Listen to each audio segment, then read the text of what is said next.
Hello, welcome to modern solution. आइए आज हम वन लाइनर साइंस का क्वेश्चन देखते हैं जो बहुत ही महत्वपूर्ण क्वेश्चन है। 1 नंबर क्वेश्चन कह रहा है जीव तथा जंतु विज्ञान का जनक, यानी कि जीव और जंतु विज्ञान का जनक किसको कहेंगे? ये अरस्तु है। उसके बाद ये 2 नंबर क्वेश्चन कह रहा है जैव विकास को सर्वप्रथम समझाया, यानी कि जैव विकास को सर्वप्रथम किसने समझाया था? लेमार्क ने। और जीव विज्ञान शब्द का प्रयोग सर्वप्रथम भी किसने किया था? वो भी लेमार्क ने ही किया था, जो ये कहाँ के? फ्रांस के वैज्ञानिक थे। उसके बाद आइए 3 नंबर क्वेश्चन देखते हैं चिकित्सा शास्त्र का जनक, यानी कि चिकित्सा शास्त्र का जनक कौन है?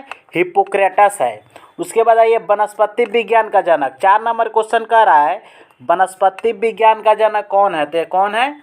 थियोफ्रेस्टस है। उसके बाद आइए 5 नंबर क्वेश्चन। 5 नंबर क्वेश्चन क्या कह रहा है? रसायन विज्ञान का जनक, यानी कि रसायन विज्ञान के जनक इनको कहेंगे? ये लेवोजियर को कहेंगे।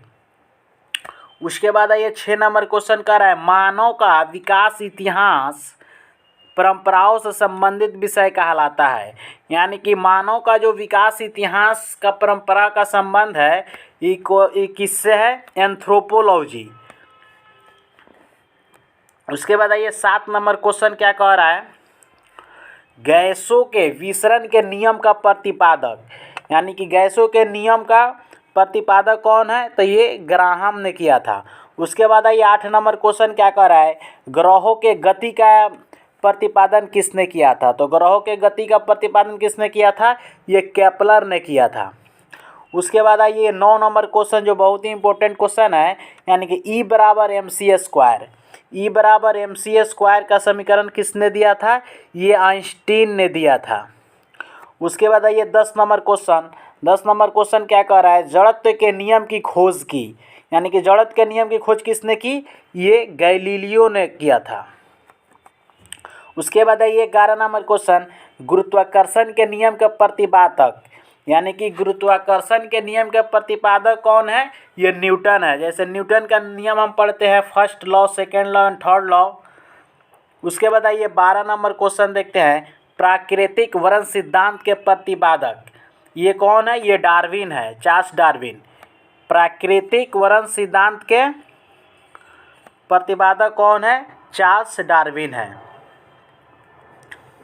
उसके बाद आइए 13 नंबर क्वेश्चन उत्परिवर्तन का सिद्धांत दिया था, यानी कि उत्परिवर्तन का सिद्धांत किसने दिया था? ह्यूगो डी ब्रिज ने दिया था। उसके बाद 14 नंबर क्वेश्चन क्या करा है? नेचुरल सिलेक्शन का सिद्धांत दिया, यानी कि नेचुरल सिलेक्शन का सिद्धांत किसने दिया था? ये डार्विन ने दिया था। उसके बाद विकास के सिद्धांत के प्रतिपादक, ये भी चार्ल्स डार्विन ने दिया था। उसके बाद आइए 16 number question.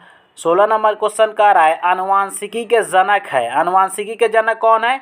Gregor John Mendel है, यानी कि ग्रेगर जॉन मेंडल ने आनुवांशिकी के जनक है।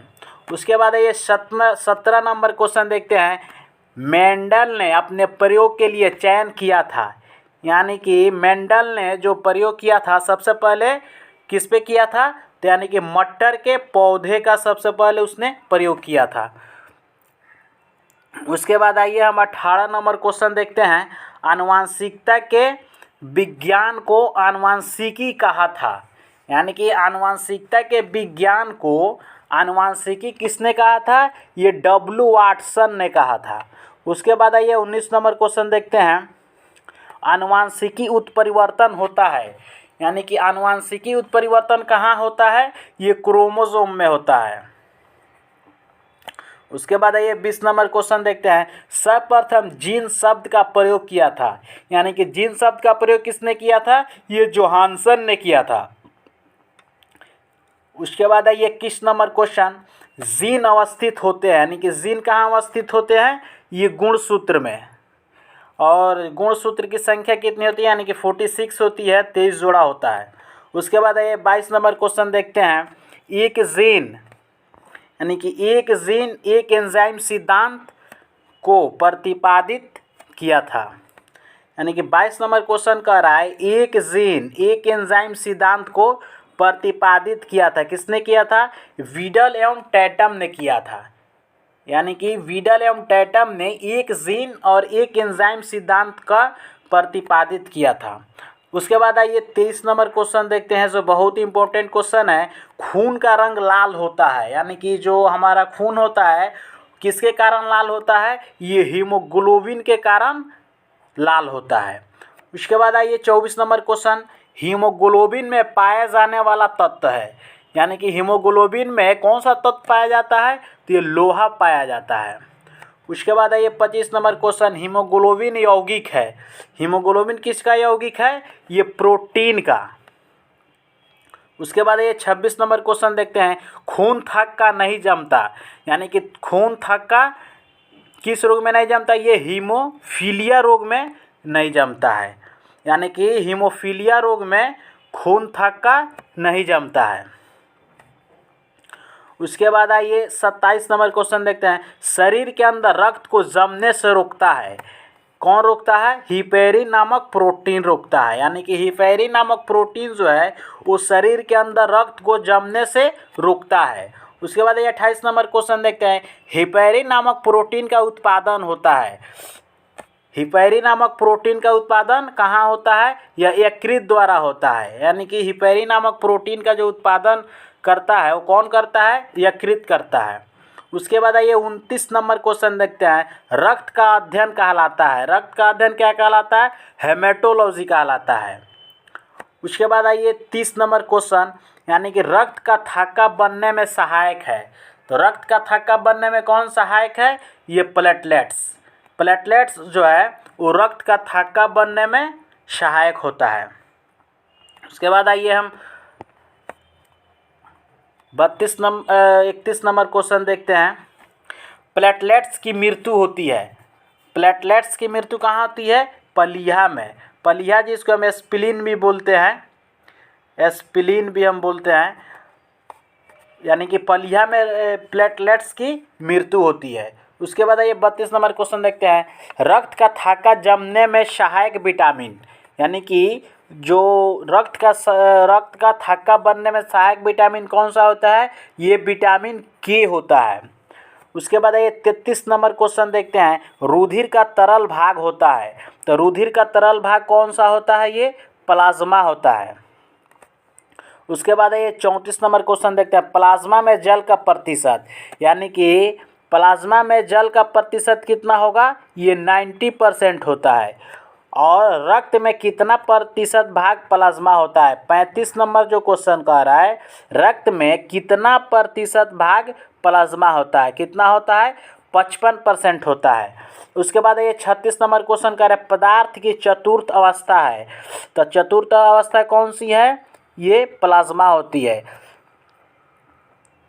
उसके बाद आइए 37 नंबर क्वेश्चन देखते हैं। 37 नंबर क्वेश्चन कह रहा है, रक्त में पाई जाने वाली धातु है। तो रक्त में कौन सी धातु पाई जाती है? ये लोहा पाया जाता है। उसके बाद आइए 38 नंबर क्वेश्चन देखते हैं, ब्लड बैंक कहलाता है। ब्लड बैंक किसको कहते हैं? ये पलीहा को कहते हैं, यानी कि स्प्लीन। ब्लड बैंक किसको? यानी कि पलीहा को। उसके बाद आइए 39 नंबर क्वेश्चन देखते हैं, आरबीसी का कब्रगाह, यानी कि आरबीसी का कब्रगाह कौन है? ये पलीहा है, यानी कि आरबीसी का ये कब्रिस्तान भी कहते हैं, कब्रगाह, यानी कि ये पलीहा है। उसके बाद ये 40 नंबर क्वेश्चन क्या कर रहा है, ब्लड बैंक में रक्त को सुरक्षित रखा जाता है, यानी कि ब्लड बैंक में रक्त को सुरक्षित रखते हैं। वो कितना डिग्री? वो 40 डिग्री फ़ारेनहाइट पर सुरक्षित रखा जाता है। उसके बाद 41 नंबर क्वेश्चन क्या कह रहा है, 41 नंबर क्वेश्चन कह रहा है, रक्त समूह होते हैं, यानी कि रक्त समूह जो होता है कितना कौन कौन सा होता है? ए होता है, बी होता है, ए बी होता है और ओ होता है। उसके बाद आइए हम 42 नंबर क्वेश्चन देखते हैं, रक्त समूह की खोज किसने की? यानी कि रक्त समूह की जो खोज की थी किसने की थी? ये लैंडस्टीनर ने किया था। उसके बाद ये 43 नंबर क्वेश्चन हम देखते हैं। 43 नंबर क्वेश्चन कह रहा है कि सर्वदाता रक्त समूह है, यानी कि सर्वदाता कौन है? ओ है। जैसे दाता ओ, याद इसको कैसे रखेंगे? सर्वदाता ओ। उसके बाद 44 नंबर क्वेश्चन है सर्वग्राही समूह, यानी कि सर्वग्राही रक्त समूह कौन है, ए बी को हम सर्वग्राही कहते हैं। उसके बाद ये 45 नंबर क्वेश्चन देखते हैं, पिट्यूटरी ग्रंथि पाई जाती है, यानी कि पिट्यूटरी ग्रंथि कहाँ पाई जाती है, ये हमारे मस्तिष्क में पाई जाती है। पिट्यूटरी ग्रंथि कहाँ पाई जाती है, ये मस्तिष्क में पाई जाती है। उसके बाद ये 46 नंबर क्वेश्चन क्या कह रहा है, मास्टर ग्रंथि कहलाता है, यानी कि मास्टर ग्रंथि किसको कहते हैं, ये पिट्यूटरी को कहते हैं, और पिट्यूटरी को ही हम पीयूष भी कहते हैं। पिट्यूटरी ग्रंथि को क्या कहते हैं, हम पीयूष भी कहते हैं। उसके बाद ये 47 नंबर क्वेश्चन क्या कह रहा है, शरीर की सबसे छोटी ग्रंथि है, शरीर की सबसे छोटी ग्रंथि कौन सी है, ये पिट्यूटरी है। शरीर की सबसे छोटी ग्रंथि किसको कहेंगे, ये पिट्यूटरी को कहते हैं। उसके बाद ये 48 नंबर क्वेश्चन क्या कर रहा है, दो वंशानुगत रोग है, तो वंशानुगत रोग कौन कौन सा होता है, ये वर्णांधता एवं हीमोफीलिया है। और 49 नंबर क्वेश्चन कर रहा है, सर्वप्रथम मनुष्य में वर्णांधता का वर्णन किया था, कौन किया था, ये हेरनर ने किया था। कब किया था, ये 1876 में किया था। सर्वप्रथम मनुष्य में वर्णांधता का वर्णन किया था, कौन किया था, ये हेरनर ने किया था। उसके बाद ये 50 नंबर क्वेश्चन देखते हैं, यानी कि वर्णांधता जो मतलब बीमारी होती है, ये मतलब आँख से होती है। जैसे 50 नंबर क्वेश्चन में कर, एक वर्णांधता व्यक्ति में पहचान करने की क्षमता नहीं होती है, यानी कि वो कलर को नहीं पहचान कर पाते, हरे और लाल रंग को ये पहचान नहीं कर पाएंगे, यानी कि एक वर्णांधता व्यक्ति में पहचान करने की क्षमता नहीं होती है, कौन कौन सी कलर को, हरा एवं लाल रंग को। 51 नंबर क्वेश्चन देखते हैं, थायरॉक्सिन हार्मोन स्रावित होते हैं, थायरॉक्सिन हार्मोन कहाँ से स्रावित होते हैं, ये थायराइड ग्रंथि से स्रावित होते हैं। उसके बाद आइए 52 नंबर क्वेश्चन देखते हैं, जठर रस में होता है, जठर रस में कौन सा अम्ल होता है, ये हाइड्रोक्लोरिक अम्ल होता है, यानी कि HCl। जठर रस में कौन सा अम्ल होता है, हाइड्रोक्लोरिक अम्ल होता है। यही आज का हमारा ये सेशन था, ये 52 क्वेश्चन था, 50+ क्वेश्चन, ये बहुत ही इम्पोर्टेंट क्वेश्चन है, और शायद ये आप लोग को भी बहुत अच्छा लगा होगा क्वेश्चन। इसको एक बार दो बार ज़रूर देखेंगे, और हमारे ज़रूर अपने जो ये YouTube चैनल है इसको ज़रूर सब्सक्राइब करेंगे। आशा करता हूँ कि आज का सेशन यहीं पर समाप्त करते हैं। Thanks for watching.